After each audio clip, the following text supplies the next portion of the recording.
ആറാമത് കരാട്ടെ കേരള ചാമ്പ്യൻഷിപ്പിന് കൊടിയിറങ്ങി. 2 ദിവസങ്ങളിലായി നടന്ന ചാമ്പ്യൻഷിപ്പിൽ 2000-ലധികം മത്സരാർത്ഥികൾ മാറ്റുരച്ചു.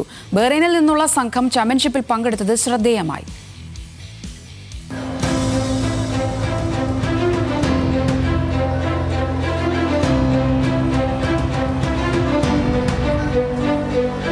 കൊച്ചിയെ ആവേശത്തിലാഴ്ത്തി കരാട്ടെ ചാമ്പ്യൻഷിപ്പ്. പഞ്ചും കിക്കും ചേർന്ന അതിവേഗ പ്രകടനങ്ങൾക്ക് രാജീവ് ഗാന്ധി ഇൻഡോർ സ്റ്റേഡിയം സാക്ഷിയായി. സംസ്ഥാനത്തെ വിവിധ ജില്ലകളിൽ നിന്ന് യുവനിരയും മുതിർന്ന താരങ്ങളും ചാമ്പ്യൻഷിപ്പിൽ മാറ്റുരച്ചു. കരാട്ടെ കേരള അസോസിയേഷന്റെ നേതൃത്വത്തിലാണ് ചാമ്പ്യൻഷിപ്പ് സംഘടിപ്പിച്ചത്.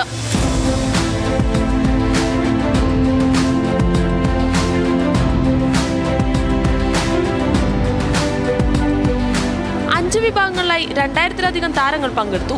ദേശീയ തലത്തിലേക്ക് എത്താനുള്ള 2ാം പടിയാണ് ചാമ്പ്യൻഷിപ്പ് എന്ന് കരാട്ടെ കേരള അസോസിയേഷൻ പറഞ്ഞു. ഇപ്പോൾ നമ്മൾ ഇന്നലെ ഇന്നുമായിട്ട് നടന്ന ഈ ചാമ്പ്യൻഷിപ്പ് ഈ അടുത്ത വർഷങ്ങളിൽ നടന്നതിനേക്കാൾ കൂടുതൽ പാർട്ടിസിപ്പേഷൻ ഉണ്ടായിരുന്നു.